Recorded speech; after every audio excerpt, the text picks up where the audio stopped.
Dear listener, welcome back to the 111 Tips for Learning a Language. You are listening to episode 97. We have come a long way now. If you are listening to this, it means you are on a journey, not just to learn a language, but to become something even more. And if you have ever felt frustrated, impatient, or perhaps a little lost on that journey, then this episode is for you as a person. Today, we are not going to talk about grammar hacks or memory tricks. We are going to talk about you. We are exploring how the principles of humanistic psychology can transform your language learning experience from a stressful test into a source of profound growth and inner peace for you. So, do you know what humanistic psychology is? In the mid-20th century, psychologists like Carl Rogers and Abraham Maslow felt that mainstream psychology focused too much on what's broken and wrong in people, on mental illness and pathology. Carl Rogers and Abraham Maslow proposed a new approach. They proposed a psychology focused on the whole person, which is on human potential, which is the drive we all have to grow, to heal, and become our best selves. This is the psychology of self-actualization. At its heart are a few beautiful, simple ideas. First and foremost is the actualizing tendency.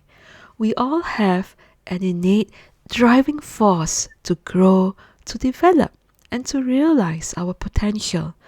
A seed has everything it needs to become a tree. It just needs the right conditions. Rogers believed people are the same.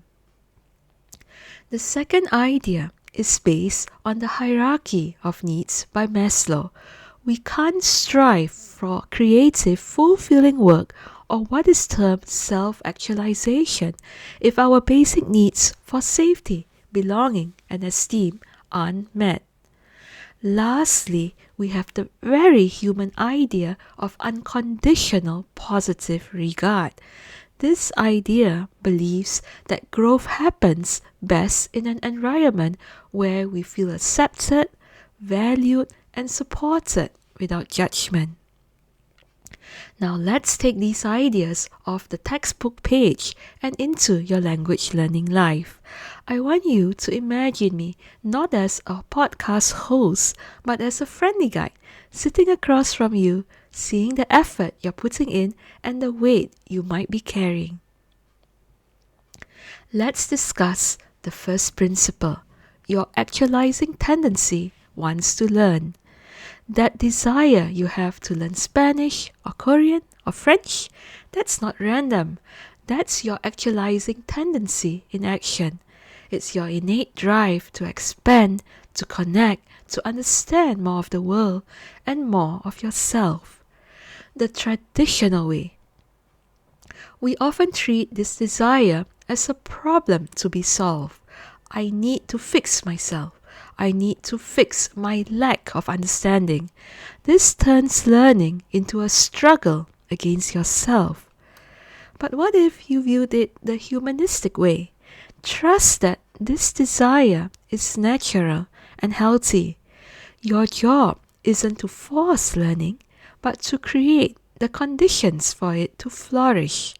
Instead of asking, why am I so bad at this? Or why do I learn so slowly? Why not ask, what does my mind need to feel safe and curious enough to play with this new language today?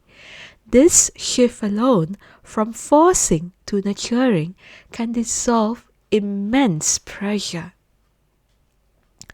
Research shows that intrinsic motivation, which is doing something for its own inherent satisfaction, is a far more powerful predictor of long-term persistence and success than external rewards like exam grades or praise.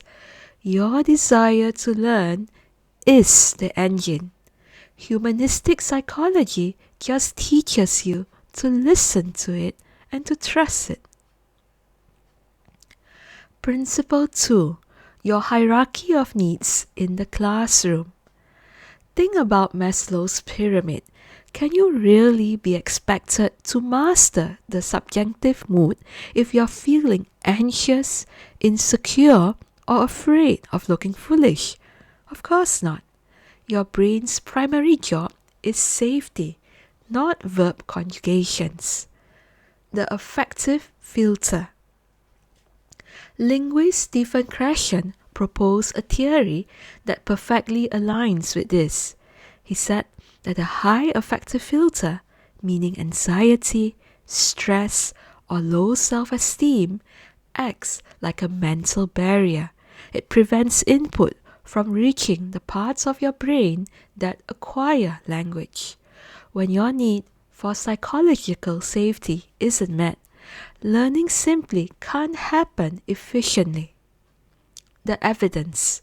Studies in educational psychology consistently find that safe, supportive learning environments lower anxiety, increase risk-taking, like speaking up, and significantly improve academic outcomes. Your sense of belonging and esteem isn't a nice to have, but it's a prerequisite for learning. So, how do you apply this? Be your own compassionate guardian. If you are feeling stress, don't power through with grim determination. Stop. Acknowledge the feeling. Say, it makes sense and it is only logical that I feel anxious. This is hard. This is difficult. Give yourself a glass of water, take some deep breaths, or put the book away for 5 minutes. Meet your basic need for safety first. Feel safe first. Feel secure. The grammar will still be there when you return, and you'll be in a much better state to understand it. Principle 3. Offer yourself unconditional positive regard. This is Carl Rogers' greatest gift, and it's the key to inner peace in learning. As a student, you are constantly being evaluated by exams, by teachers, by comparison with others. Humanistic psychology asks, what if you become the one person in your life who offers yourself unwavering support, no matter what?